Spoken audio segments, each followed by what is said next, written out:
Hey guys, how you doing today? This is Natasha and welcome back to my channel.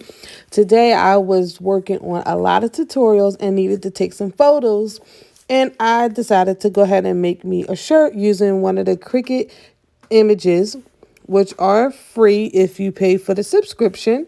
So this is the cartridge here. It's Rise and Shine, which is a saying that my mother used to say to us growing up when it was time to wake up in the morning. So this saying has been around for a very long time. And I am so fond that they have added this with this font into Cricut. I absolutely love it. So I had to make a shirt. So what I'm doing is I basically use two of the images that are in Design Space because I want to do this writing, not the writing, but the cut and an offset. So all the Cricut images do not come this way, but when you find some that they design in this fashion, you have to use it. So I was really excited that they offered both of the cuts. So what I'm doing is resizing it because I want it to fit perfectly into the offset layer. So that's pretty much what I'm doing here. So I'm just sizing it, making sure it fits. And once I'm happy with it, I'm going to go ahead and select both and size it down so it can fit onto my shirt, which I believe is an extra large. And this shirt is from Walmart. I think it's like a $5 shirt. So definitely head over to Walmart or Target or even Old Navy. They have really inexpensive shirts that are great to use in your crafting. So now that we're over here on, this is the mat. So if you're not familiar with Cricut, this is what the mat looks like when it's time to cut. You must be mindful. Please, please, please, when you're using iron-on, you have to mirror your image. I have made this mistake more than enough times. So don't worry. We all make the mistake, but I'm telling you now, when you're using iron-on, you have to mirror your image. Excuse me. And I'm also going to show you the setting I use. I like to use everyday iron-on, and I always select more pressure.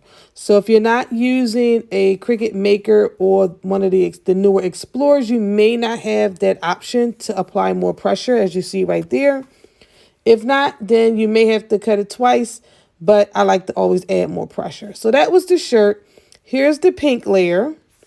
I'm going to go ahead and get this cut out. And remember, if you're new to using iron-on, you always want to cut on the dull side, not the shiny side. So shiny side down. So you want to make sure that the plastic or the backing is touching the mat. Because if you don't have it face down, you're going to cut through the plastic, which is the wrong side to cut on. You want to cut through the actual vinyl. So here's the silver or gray. It's a really pretty color. I've had these two sheets for a while now, and I really didn't know what to do with them. So I'm glad I had the idea today to go ahead and design me a shirt. And I really hope this video gives you inspiration and ideas on how you can use your Cricut. I know a lot of ladies have invested and don't really know what to do with it. Start off by making something for yourself. We all like to wear t-shirts, and I'm sure we all have t-shirts just laying around. Go ahead to Michael's or to Cricut.com, grab you some HTV or heat transfer vinyl, and go ahead and get creative. As you see, this design was in Cricut Design Space, so I didn't have to do any type of graphic design. I just chose the images that I like, and I resized them. It's really that simple, y'all. So don't be afraid. Don't be nervous. Just go ahead and jump in and start being creative.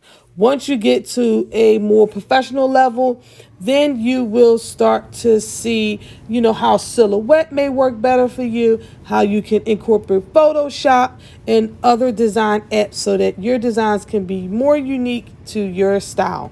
But for right now, if you are a beginner, just head on over to Cricut Design Space and just look through their library of images and just go for it. Don't be shy. Just be creative. So let's get back into the video. So right now I'm using a Cricut weeding tool, or you could just use something very sharp. Just be careful. And I'm going to weed out the vinyl that I don't need, because I'm going to put the pink vinyl in all the spaces where I'm pulling the silver out from. So I'm going to go ahead and just get all of that weeded out. And it is kind of time consuming. So make sure that you set aside at least 30 minutes 30 to 40 minutes when you have to weed a project, because you do not want to rush. If you accidentally pull up a piece you shouldn't have, you pretty much have to start over. So I'm going to go ahead. We're going to meet back up in just a few moments while I sit and get this all weeded and ready to be pressed.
All right, now that we have everything weeded and ready to go, I'm heating up my heat press. I'm going to get it up to about 315, 320. We're going to press for 30 seconds. I like to go ahead and put a little heat on the shirt before I start. So I'm just straightening out my shirt here. I am going to eyeball it. If you don't feel confident in eyeballing the middle of the shirt, then I suggest you find some, you can, look for different techniques. You can use a ruler. You can fold the shirt in half. I find that to be a great way to, use as a center guide if you just fold the shirt. But I'm just going to eyeball it, add a little heat to it, and now I'm ready to go ahead and lay my design down and apply some heat to it. So I'm gonna go ahead and, like I said, just eyeball it to the middle. I'm gonna lay it down. I'm gonna smooth it out with my hands because the plastic part is sticky, so that does help. So I can go ahead and adjust my shirt, make sure it's nice and flat with no wrinkles. And once I'm happy with it, I'm gonna go ahead and apply my Cricut Easy Press to make the vinyl stick. Now, because this is the first layer, I'm not going to do the full 30 seconds. As you see, I'm going to press it. I'm going to add a little bit of pressure, and I'm going to start my timer. I'm only going to let it go for maybe 10 or 15 seconds because I'm going to add another layer. And at that point, I am going to apply the full 30 seconds. All right, so that's about done. And now we're going to go ahead and peel. Well, of course, after I straighten it out some, we're going to go ahead and peel that off. See how beautiful that is? I love this HTV. It's really pretty and it applies really easy with minimal heat and pressure. So let's go ahead and take a good look at that. So that's really nice. All right, so we're checking the shirt out. Everything looks good. So what I'm going to do now is go ahead and get my second layer prepared. And we're going to put that on, and we're going to apply full 30 seconds of heat.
Now we're all finished. The shirt turned out perfect. I absolutely love it. I hope this video has inspired you to get up and craft, and don't be shy. So if I can do it, you can do it. As always, thanks for joining me. Please make sure you check out the description below for all the important links, and I'll catch you next time. Happy crafting.